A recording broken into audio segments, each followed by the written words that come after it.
सूर्यकोटि समप्रभ निर्विघ्नं कुरु देव सर्वकार्येषु सर्वदा।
యదా యదా హి ధర్మస్య గ్లానిర్భవతి భారత అభ్యుత్థానమధర్మస్య తదాత్మానం సృజామ్యహం. ప్రతిధ్వనించిన పవిత్ర భరతఖండమిది. అద్భుతమైన సంగీత సాహిత్యాది కళా సంస్కృతులు పరిడవిల్లిన ఈ పుణ్యభూమిని ఎందరెందరో రాజులు, మహారాజులు, చక్రవర్తులు వైభవోపేతంగా పరిపాలించిన యుగాల్ని కళ్ళారా చూసిన భారతాంబ మీద పరదేశీయుల దురాక్రమణ ప్రారంభమైంది. మొట్టమొదటగా మొగలాయులు మన సంపదను దోచుకోవడానికి వచ్చారు.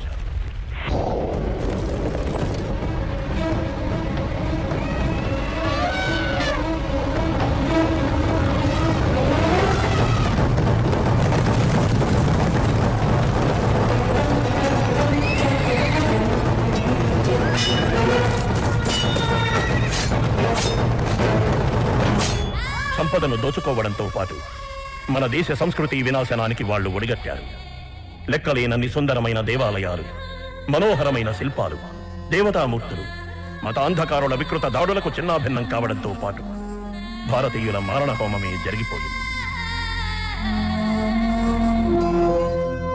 మొఘల్ చక్రవర్తుల సామ్రాజ్య కాహలి మోగుతుండగని పోర్చుగీసు వారి, డచ్చి వారి, ఫ్రెంచి వారి, చివరకు రవి అస్తమించని బ్రిటిష్ సామ్రాజ్యం వారి ఫిరంగి తుపాకుల శబ్దాలు భారతదేశం నలుమూలలా ప్రతిధ్వనించాయి.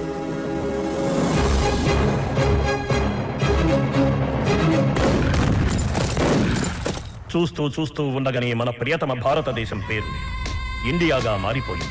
దాదాపుగా 500 సంవత్సరాలు భరతమాత తన ముద్దు బిడ్డల కవోష్ణ రుధిరాపాతానికి మూగ సాక్షిగా నిలిచిపోయింది. చరిత్ర పుటలు రక్తసిక్తం కావడంతో పాటు భరతమాత పరదేశీయుల దాస్య శృంఖలాలకు చిక్కి తల్లడిల్లిపోయింది. అహింసావాది మహాత్మా గాంధీజీ, విప్లవ పోరాట యోధుడు భగత్ సింగ్, ఉక్కుగుండెగల సుభాష్ చంద్రబోస్తో పాటు అనేక మంది స్వాతంత్ర్య సమర యోధుల త్యాగాలు, బలిదానాలు ఈనాటికి ప్రాతస్మరణీయాలు.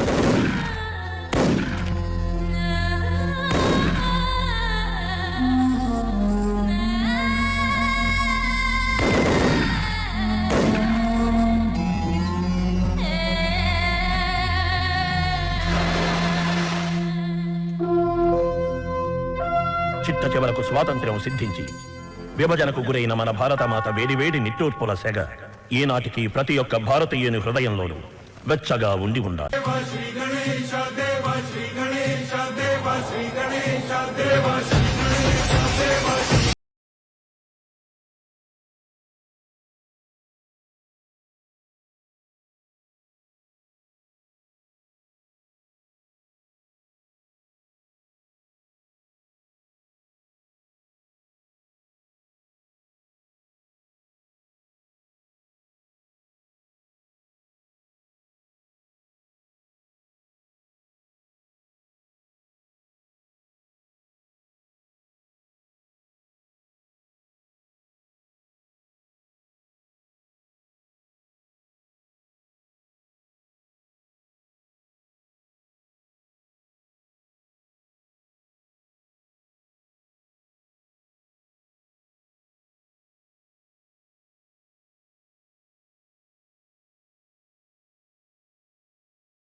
One, two, three.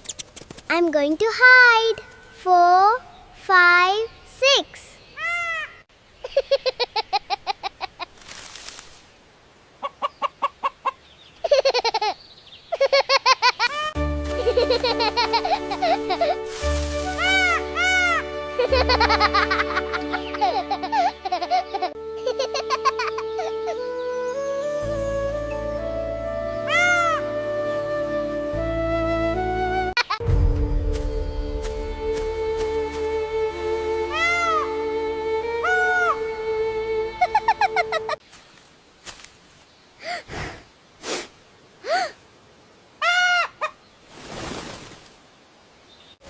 Catch me if you can. Wait for me, brother.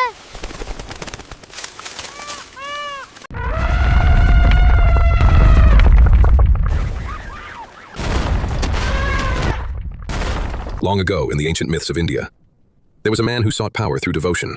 He withdrew from the world. He fasted. He meditated in the wilderness for years. And slowly, something began to change. Travelers who passed through the forest spoke of a strange stillness in the air. Even the animals refused to come near the place where he meditated. The sages of the wilderness heard whispers of these strange changes, but they chose to ignore them. In time, they would come to regret that decision. The power he awakened within himself grew stronger than anyone expected, stronger than king, something dangerous. His name was Gajasura. The universe was believed to be filled with powerful beings. Among them were the Asura. The Asuras are often described as demons, but they were not always mindless monsters. They were intelligent, ambitious, and capable of gaining tremendous power. And like the gods themselves, many asuras believed that true power could be earned through devotion. This devotion took the form of a practice known as tapas. Through fasting, meditation, and physical endurance, a person could generate immense spiritual energy. The greater the sacrifice, the greater the power that could be awakened. This was the path that the man known as Gajasura chose to follow. He left behind the noise of the world. He entered the wilderness, and there he began years of relentless meditation. Through the burning heat of the sun and the long silence of the night, he remained motionless. Days became months, months became years, and with every passing season, the power he cultivated grew stronger. At first, his devotion was sincere. He sought knowledge. He sought enlightenment. But power has a way of changing the mind of the one who holds it. At last, his penance drew the attention of one of the most powerful beings in the universe. From the silence of the wilderness, a presence emerged, a god known both as a destroyer and as a giver of powerful blessings. It was Shiva. The forest that had grown quiet around Gajasura now stood witness to something extraordinary. The god looked upon the meditating figure and spoke. He offered the ascetic a boon. He told Gajasura to ask for whatever blessing he desired. Strength, protection, power. But the request that came from the ascetic was far stranger. He asked that Shiva himself dwell within his body, and the god who honors devotion above all else granted the request, a reward for the devotion that had shaken the heavens themselves. But the request he had made in that moment would change everything. As the divine presence entered him, the ground beneath the forest floor trembled. A wave of heat spread outward through the trees, and at the center of it all sat Gajasura, the ascetic who had asked to contain the presence of a god. The power he carried was no longer merely his own. Now the presence of a god lived within him, and with it, a power unlike anything the world had seen before. The power of Shiva moved within him like a storm waiting to be unleashed. With slow steps, Gajasura began to walk through the forest. Every movement carried a weight that had not existed before. The ground beneath his feet trembled slightly with each step. At first, he used this power only sparingly.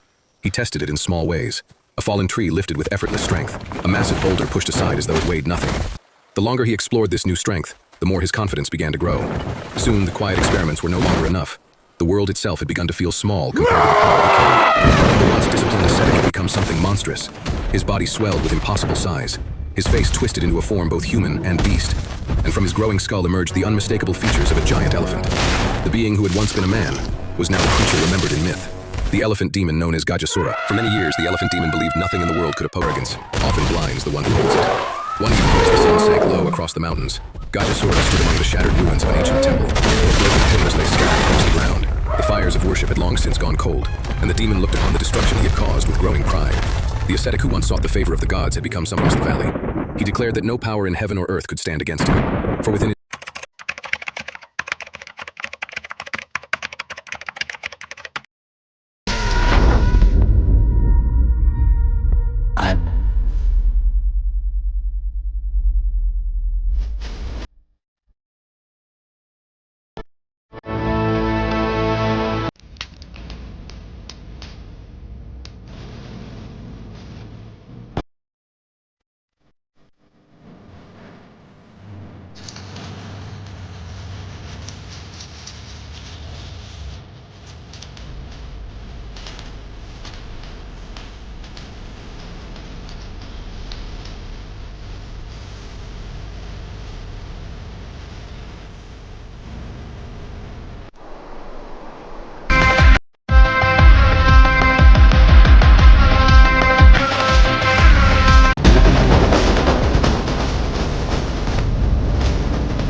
They thought this was the end. But the battle has just begun.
declared that no power in heaven or earth could stand against him, for within his body he carried the strength of a god.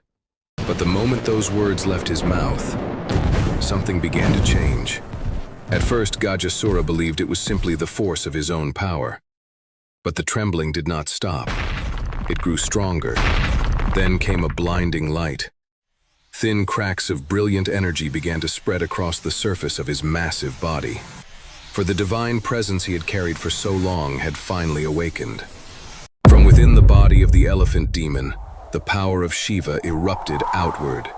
The creature that had once believed himself greater than the gods collapsed beneath the power he had tried to possess. And in that moment, the tyranny of Gajasura came to an end. In a final act filled with symbolism, Shiva took the hide of the elephant demon and draped it across his own body. In the ancient traditions of India, this form of the god became known as Gajasura Samhara, the slayer of the elephant demon.